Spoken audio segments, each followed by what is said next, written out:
edition of Telusk Forum, the online video programme for everyone living in the Crickhowell area.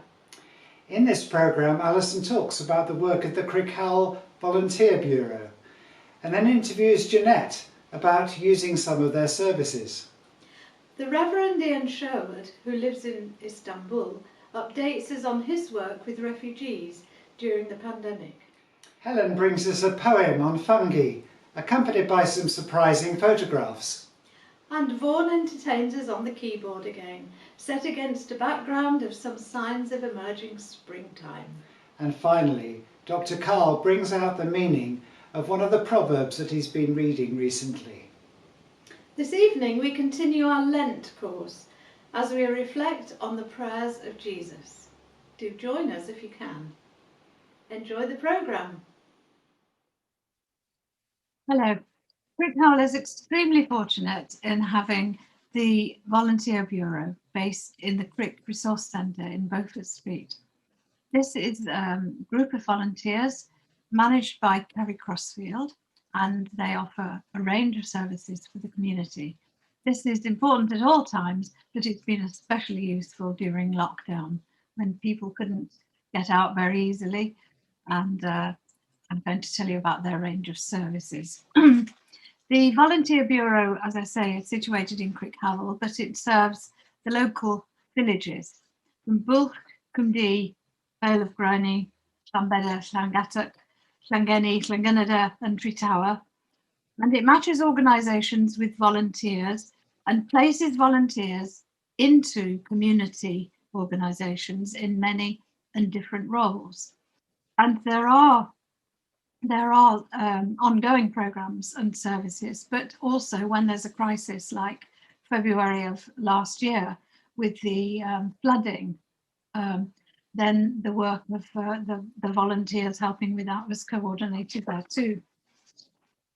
So the sort of things that the Volunteer Bureau can offer are transport, people who need to get to medical appointments, doctors, dentists, opticians, hospitals, can ask for a driver and a car.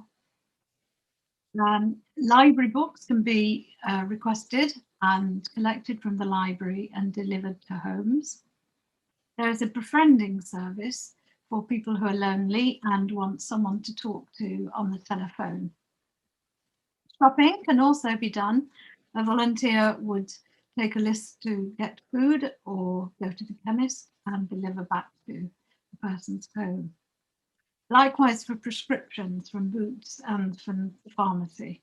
And this is a normal service, but it's been especially good during lockdown periods. Also posting mail, if people find it difficult to get to the to the post office. During the mass vaccination programme, volunteers have been taking people from the local area to wherever the centres have been. Originally that was Built Wells, and it's quite a journey, and volunteers took their car to get people there. Now it's near a Bromfleece hospital and the local GP surgery, but even within Crickhowell one can ask for a car to go get a vaccination. A new project for 2021 is a family befriending project. This is partnered with Homestart. It helps with homeschooling. It's someone to talk to on the telephone when having children at home and all the pressures that parents have been under in the last few months. They can offload to a friendly voice. They can ask for help with children's activities, and families can be mentored during lockdown.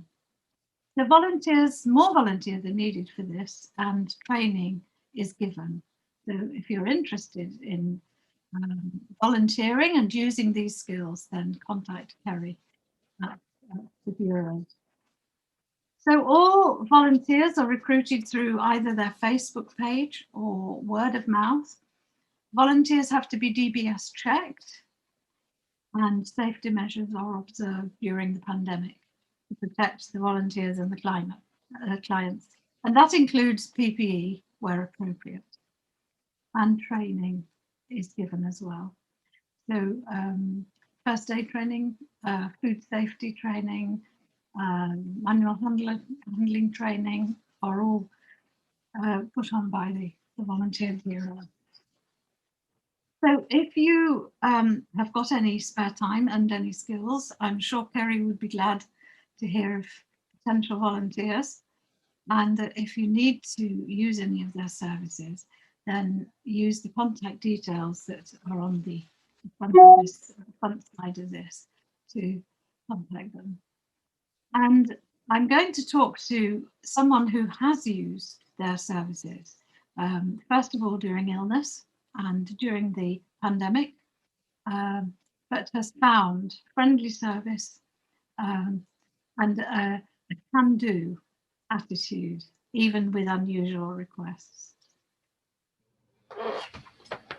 As we've seen, Crickhowell is extremely fortunate having an active volunteer bureau, and lots of people in the community are helped by the range of services.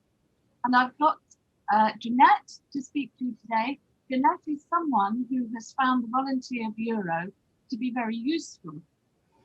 Now, I believe, Jeanette, that when you were unwell before Christmas, you first phoned the volunteer bureau and they helped you with your medication. Would you like to tell us about that? Yes, and that's continued, and I've been told that even after lockdown, you know, this bringing the medicines will be carrying on, and every now and again a lovely lady comes to the door with my medicines, and that is so much better than queuing outside the chemist in the rain, especially as I'd most likely be on my electric scooter. Yes, excellent, good. Now, when you got better, I think you phoned the bureau on a couple of occasions for lift. So one of those was for your vaccination, wasn't it? Yes, that's right. I mean, I was quite happy to go there on my scooter, but not if it was in pouring rain, and I wasn't sure about what the weather was going to be like. I didn't feel that I should ask any of my friends to take me there, although I'm sure they would have, you know, because at that point I might have been carrying the virus. But yes, it was a wonderful service. The car drew up at my door 5 minutes before I was supposed to be there, because the letter had told me, don't be early and don't be late. Yes. That's a bit hard to do, isn't it? But he got me there on time. Good. Loads of volunteers in the car park. Everything going smoothly. Had my injection, hardly felt a thing. And I've been fine ever since. Good. And I think you needed to go to Brecon Hospital, so you also had a lift there. Yes. And I must say, I remember you taking me once when I fell down the stairs. You shouldn't have really, but you did. But by this time I knew that, you know, these wonderful gentlemen, I haven't had a lady yet, but a gentleman were braving the virus, really, taking people to have their injections. Fortunately, I only had to go to the surgery in Crickhowell. You went to Brecon Hospital, I think. Yes, I mean, it used to be that when you went to Brecon Hospital for anything, you could park in the car park. But that's become sort of really quite impossible these days. And if I had to park any distance from the hospital, I'd have to get my electric scooter out of the car. I can do it, but it's not easy. And then go on to the hospital. But then I thought, well, maybe a volunteer driver would take me to the hospital.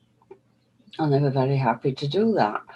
So that was really great. I had sort of excellent service. The gentleman waited for me while I was having my hearing test. And then we came back to Crickhowell. So I can't praise that highly enough. It's really great. Yes, yes. Now, I think you put them to the test rather with an unusual request. Well, yes, I did. I'd ordered some sheets online and wasn't really that pleased with them when they arrived, because in my old-fashioned book, sheets have, at least at the top, a deep hem. So I needed these to be re-hemmed, and thought, oh well, Kerry knows a lot of people. She might know somebody who would do this for me. And indeed, she found a lovely lady who made an excellent job of making sheets look like the way I think they should look. Great. Now that's an unusual request. It's not on their normal list, is it? I think there's. I don't think so. I don't think so. Yeah. And I think there's one more thing you would like help with, but you're waiting for somebody to come forward.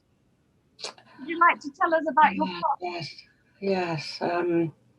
It shows the range, doesn't it, of things that the Volunteer Bureau can help with. But my late husband, Dr. Michael Meredith, made a lovely water garden at the bottom of our garden. And I'm just not able now to keep it up. But it occurred to me that maybe somewhere there was somebody who could, who would like to sort of take care of them as a sort of hobby. Doesn't have to be an expert in any way. So if there's anybody out there who is interested in ponds, please get in touch. Yes, I hope there is somebody, because it would be good to keep them going. Well, you've experienced a good service from the Volunteer Bureau over a range of things, and well of them. So it's great. So thank you for telling us about your experiences, and I'm sure you will call on them for something else in the future. Right. Yes. Well, thank you for having me, as they say. Thank you, Jeanette. Bye-bye.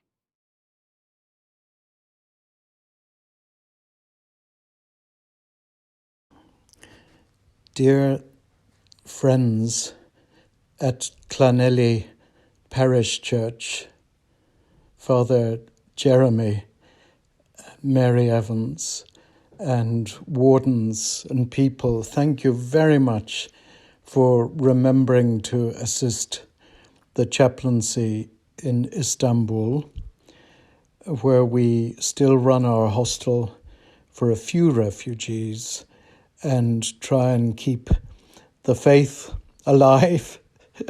We are in a city of 20 million people here, and it seems all the more bizarre with this epidemic. I wouldn't call it more than that, but this epidemic that has crippled cafes, restaurants, and businesses. So the place feels more like a little village that's suffering terribly.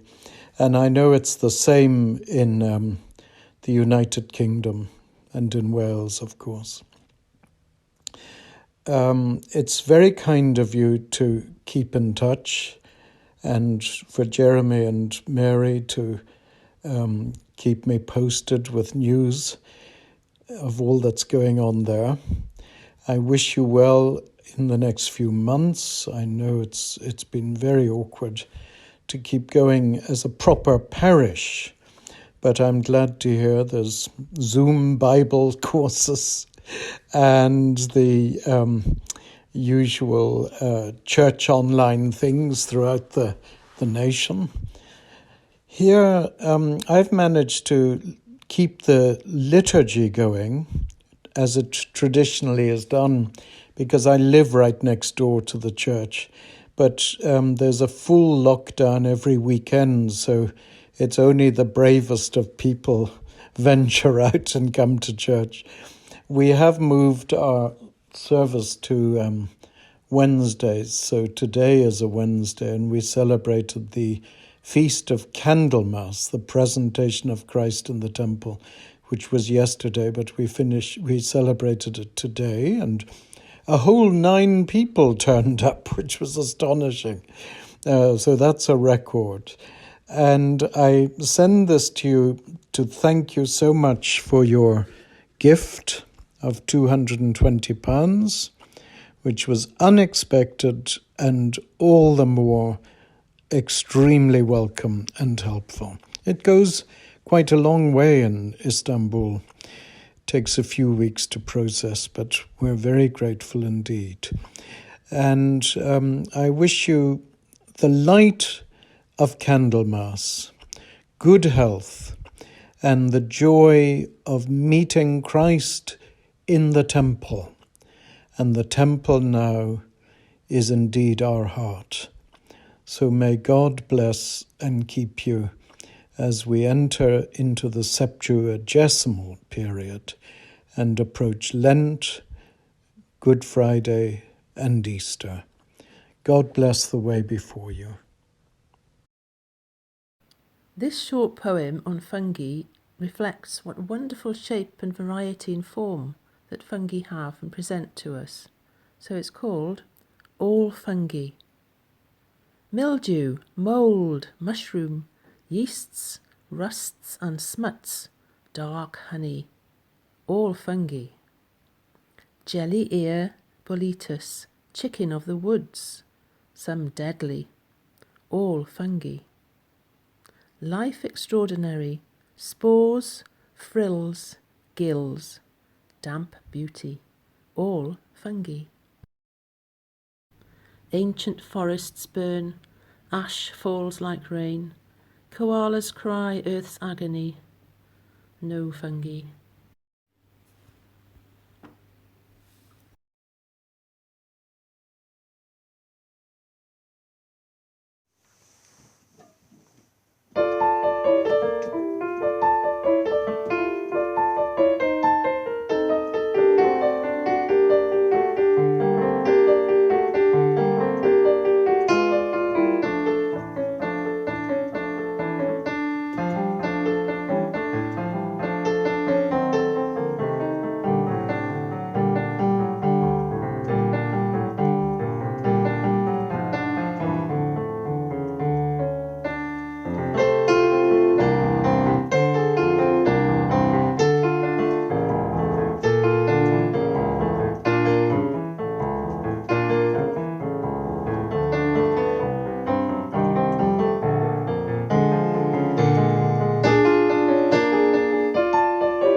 Just before Lent, our home group took a look at the book of Proverbs, and we were encouraged to slow down when we read this type of literature and think about it, mull it over more slowly. You may remember my reflection a month ago where I said that in chapter 9, Proverbs is likened to a woman who calls out to people who are passing by her house and says, "Come over. Come in and have a feast with me. Sit down and spend time and we'll chew the fat together." And we should view the wisdom of Proverbs more like a Mediterranean meal than fast food. Well, today I want to think about Proverbs as riddles, puzzles, things that stimulate our thinking, especially our godly thinking. And in order to do that, I'm going to look at one of my favourite proverbs, which is found in chapter 10 and verse 22. "The blessing of the Lord maketh rich, and he addeth no sorrow with it." What does this mean?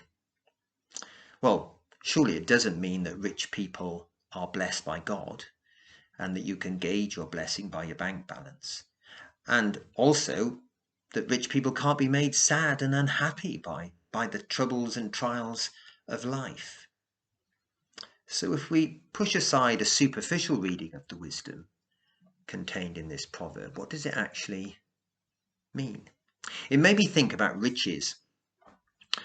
Silver and gold do have advantages, and the book of Proverbs isn't blind to them. It will have plenty to say about how to use your wealth wisely.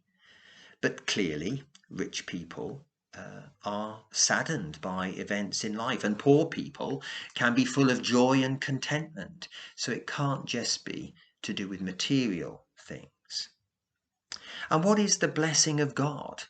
Blessing just means happiness. What is the happiness that God gives to us? It can't be the frothy sort of feeling that we get when nice things happen to us, and which vanishes when bad things happen to us. It must be something different. So I'm encouraged to go deeper into this puzzling saying. It takes me to the New Testament and the teachings of Jesus. Jesus had a lot to say about treasure. He said that we shouldn't build up treasure on earth. He said that's loaded with problems. Moths can eat it. Rust can destroy it. Robbers can steal it. He says there's no security in that type of treasure. It's not really of any value. You can't take it with you when you die. He said you need to have your treasure invested in heavenly things. And Jesus also says that what our hearts treasure, what we desire, what we long for, reveals what our hearts are truly like. Jesus says, where your treasure is, there your heart is also. And in the Beatitudes at the beginning of the Sermon on the Mount, he talks about the happiness which comes from God. And it's a surprise. Jesus says the blessing of God is inheriting the earth. It's receiving the kingdom of heaven. It's being full of righteousness and comfort. It's about obtaining mercy. It's being called the sons of God. It's about knowing God. So Jesus' teaching sheds a different sort of light on Proverbs chapter 10 and verse 22. And suddenly I find myself asking, is the treasure which he is promising what my heart really desires? Or deep down, do I wish that the treasure he was offering was something else? So Jesus' teaching makes me feel more like the rich young ruler, coming to Jesus and being told that I must sell all that I have and everything that it would enslave my heart, give it all up and follow him, making him my treasure. And now I find myself confronted with two questions which are really important and not at all what I expected when I looked at that verse to begin with. The first question is, can I do this? Can I give up what my heart desires? And the answer to that is not in my own strength. I have to turn to Jesus who asks that question and commit myself to him, and he will help me to desire him and follow him with all my heart. And the deeper question, beyond even that, beyond the can I do this, the deeper question, and this is the danger of getting into Proverbs, you never know where it will lead. The deeper question is, do I want to?